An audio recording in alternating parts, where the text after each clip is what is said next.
지금까지 우리는 욥의 마음이 꼬일 대로 꼬이고 심사가 뒤틀린 상태에서 자신을 변명하며 하나님을 원망하는 모습을 보았습니다. 욥이 왜 연단을 받을 수밖에 없는지 알 수 있었지요. 오늘도 욥의 말을 살펴보면서 이를 통해 하나님께서 우리에게 원하시는 뜻은 무엇인지 말씀드리겠습니다.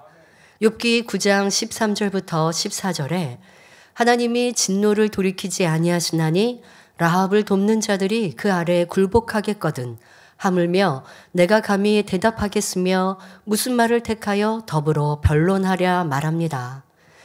하나님께서는 노하기를 더디하시며 우리가 회개하고 돌이키면 진노를 돌이키는 사랑의 아버지이십니다.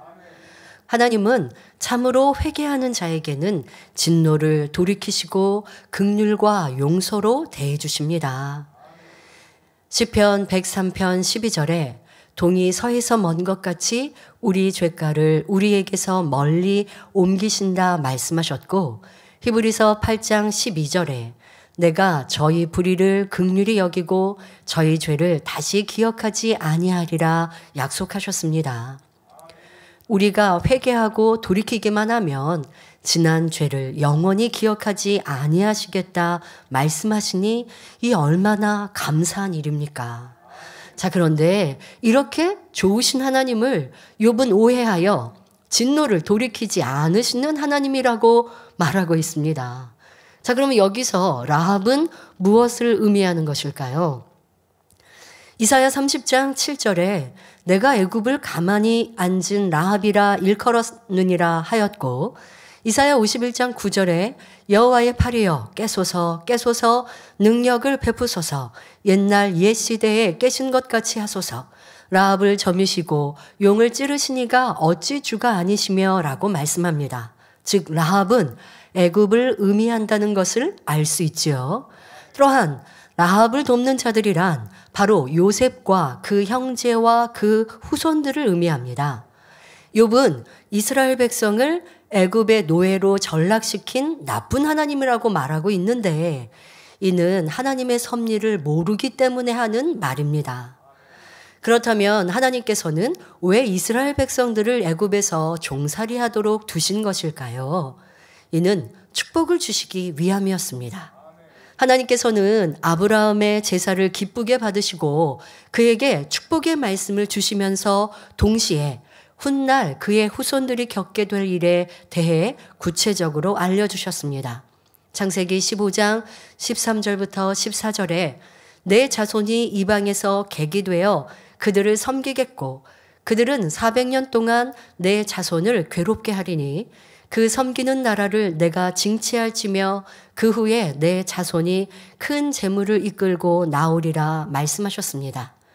이 말씀은 장차 이스라엘 백성이 애굽에 들어가 400년 동안 종살이하다가 출애굽하게 될 것을 말씀하신 내용입니다. 하나님께서는 이스라엘이라는 한 나라를 조성하기 위해 먼저는 야곱의 아들 요셉을 애굽으로 보내 그곳에서 총리로 세우신 후 야곱의 온 가족을 애굽으로 보내셨습니다. 야곱의 12 아들을 통해 형성된 이스라엘이 하나의 민족으로서 토대를 마련하기까지는 애굽이라는 안전한 울타리가 필요했기 때문입니다. 야곱의 가족들은 그곳에서 큰 민족을 이루었으며 때가 이르자 모세의 영도 아래 많은 재물을 갖고 애굽에서 나올 수 있었지요. 그 과정에서 하나님께서는 애굽에 열재앙을 내리시고 홍해를 가르시는 등 놀라운 기사와 표적을 이적을 통하여 하나님의 살아계심과 또한 이스라엘 백성은 하나님이 택하신 민족임을 만방에 알리셨습니다. 온실이 아닌 들판에서 자란 잡초가 생명력이 강하듯이 이스라엘 백성은 애굽에서 종살이하면서 역경 속에 강해졌기에 가나안 땅을 정복할 수 있었으며 강한 민족으로 성장할 수 있었습니다. 이처럼 아브라함의 후손들이 애굽에서 종살이한 데는 하나님의 크신 섭리가 깃들여 있었던 것입니다. 그러니 종살이하던 역경의 시간도 축복의 시간인 것이죠. 자, 그런데 욥은 이러한 섭리를 깨닫지 못하니 하나님을 오해하고 말하고 있습니다. 나는 쉬지 않고 기도하며 열심히 하나님을 섬겼는데 왜 아직 축복과 응답이 오지 않는가? 열심히 신앙생활하고 충성도 하는데 왜 내 가족은 아직도 구원되지 않습니까? 하고 하나님께 대해 신앙의 의문을 갖고 있지는 않습니까? 그러면 우리에게 가장 중요한 축복은 무엇일까요? 바로 영원 구원에 있습니다. 우리가 구원받는 것입니다. 그런데 구원에 이르는 것은 우리의 힘과 노력으로 이룰 수 있는 것이 아닙니다. 아무 죄 없으신 예수님께서 죄인된 우리를 위해 보혈의 피를 흘리시기 때문에 그 주님을 믿는 믿음이 있어야 구원받을 수 있지요. 이 믿음이 있어야 구원받아 천국에 갈 수 있는데 이렇게 중요한 믿음을 하나님께서 공짜로 거저 선물로 우리에게 주셨으니 이보다 더 큰 복이 어디 있겠습니까? 그리고 이 믿음은 구원과 함께 많은 복을 받을 수 있습니다. 믿음은 눈에 보이지는 않습니다. 그러나 우리의 믿음이 성장하고 영혼이 잘 되어가면 범사가 잘 되고 강건한 축복이 자연히 임하게 됩니다. 만일 믿음이 없고 영혼이 잘 되지 못한 단계에서 물질 축복이 왔다면 하나님이 주셨다고 볼 수 없고 이는 진정한 축복도 아닙니다. 어느 순간에 무너질지 모르기 때문입니다. 사람의 마음이 간사하여 물질의 축복을 받으면 이내 신앙의 열정이 식어버리고 하나님을 멀리하며 세상으로 빠져버리는 경우도 많지요. 그러니 우리는 먼저 믿음을 구하고 하나님의 나라와 의를 구하며 영원히 잘 되는 축복을 사모해야 하겠습니다. 이것이 진정한 축복이지요. 그런데 욥은 자신에게 임한 복이 사라지고 나니 하나님을 원망하고 있으니 참 믿음을 이루지 못하였음을 여실히 보여주고 있는 것입니다. 욥의 모습을 통해 우리 자신을 살펴보아야 합니다. 어려움이 오거나 응답이 더디다 생각되면 하나님을 원망하지는 않았는지요. 하나님께 대하여 직접적으로 원망은 안 했지만 환경과 다른 사람에 대해 불평, 원망하며 성령 충만함을 잃고 열심히 식어졌다면 이 또한 참 믿음이 아닌 것입니다. 이어지는 욥기 9장 15절에 가령 내가 의로울지라도 감히 대답하지 못하고 나를 심판하실 그에게 간구하였을 뿐이며 말합니다. 그 이유는 무엇일까요? 지금 욥은 두 마음이 갈등을 일으키고 있는 상황입니다. 자신이 보기에는 의롭다고 생각하는데 친구들은 자꾸 너는 불의하다, 너는 죄인이다 라고 말합니다. 또 하나님 앞에 비교해 볼 때는 자신이 의롭지 못한 것 같으니 확신 있게 말하지 못하는 것입니다. 본문 9장 16절에도 가령 내가 그를 부름으로 그가 내게 대답하셨을지라도 내 음성을 들으셨다고는 내가 믿지 아니하리라 말합니다. 만일 자신이 하나님을 찾을 때 설령 대답하셨다 해도 자기의 음성을 들으셨다고는 인정하지 않겠다는 말입니다. 욥의 마음이 갈수록 꼬이고 뒤틀려 점점 하나님을 대적해 나가고 있는 모습입니다. 많은 사람이 문제를 해결받기 위해 교회에 나옵니다. 자신의 능력으로 해결할 수 없는 문제를 만나니 요행을 바라는 마음으로 하나님을 찾는 경우이지요. 이때 하나님께서 중심을 보시고 먼저 문제를 해결해 주심으로 믿음을 심어 주실 때도 있습니다. 하지만 대부분은 응답받을 만한 믿음이 될 때까지 기다리십니다. 이것이 바로 영계의 법칙입니다. 자, 성경편에서는 금식도 하고 철야도 하면서 하나님께 간절히 구했는데 기다리고 기다려도 응답이 오지 않으면 그만 지치고 맙니다. 나는 이렇게 열심히 구했는데 하며 욥과 같이 투정의 소리, 절망의 소리, 탄식의 소리, 믿음 없는 소리가 나오는 것입니다. 그러나 신앙생활의 근본 목적은 영원 구원입니다. 먼저는 내가 구원받을 수 있는 믿음을 가져야 하고 내 믿음이 구원받는 단계에 이르렀으면 더욱 부지런히 말씀을 듣고 양식 삼아 믿음의 성장을 이루어 가야 하지요. 시편 37편 4절에 여호와를 기뻐하라. 저가 내 마음의 소원을 이루어 주시리로다 말씀하셨으니 하나님을 기쁘시게 하는 신앙으로 바꾸어 갈 때 모든 문제가 해결되고 마음의 소원을 이룰 수 있는 것입니다. 그런데 당장 문제 해결받는 것에만 집착하면 지칠 수 있고 그러다 보면 마음이 꽈배기처럼 점점 더 꼬여갑니다. 꽈배기는 꼴 때는 쉽지만 베베 꼬인 꽈배기를 다시 풀어서 원상태로 돌리기는 어렵지요.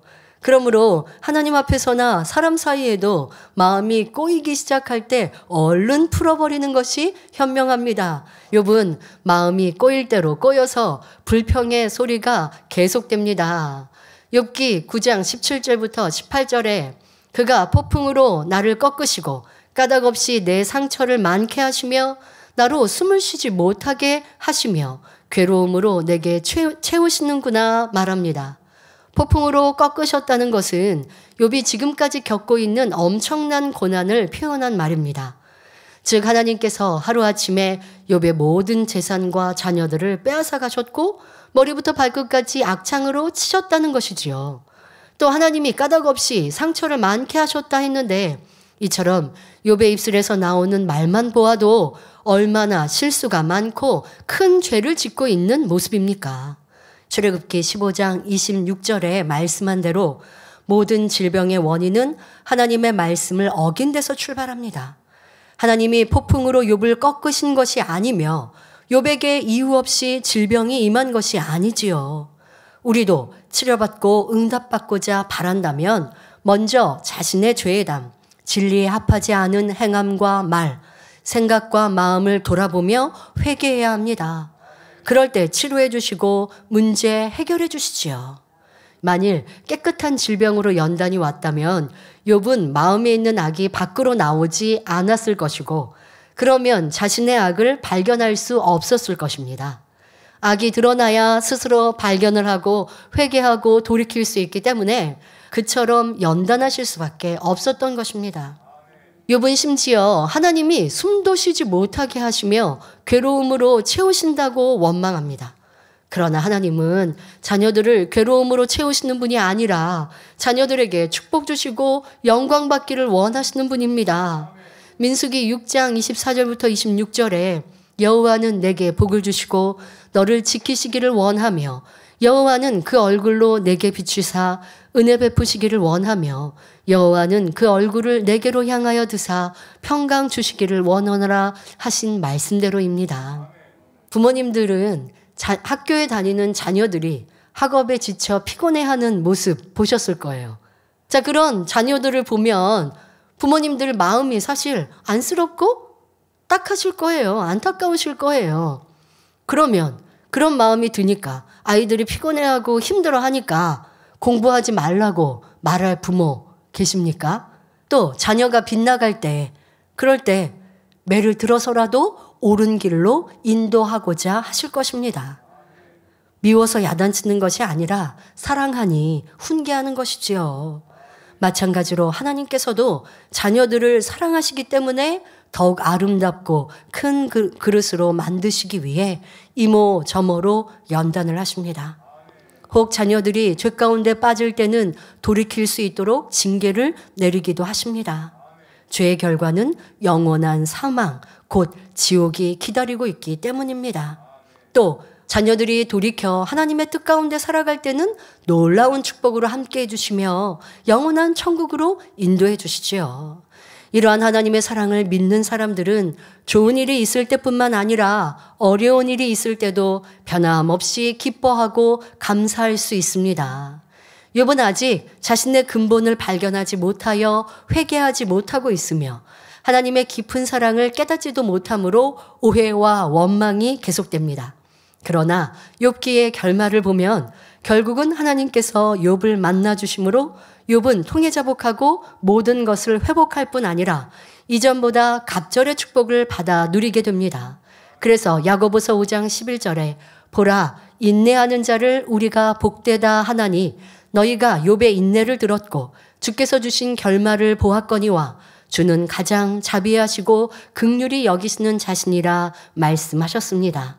모든 성도님들도 욥기 강해를 통하여 자신을 발견하며 신속히 변화를 이루시기 바랍니다. 어떤 어려운 일을 만나더라도 하나님을 오해하는 것이 아니라 하나님의 깊은 사랑을 알아들임으로 축복의 삶을 영위하시기를 주님의 이름으로 축원합니다.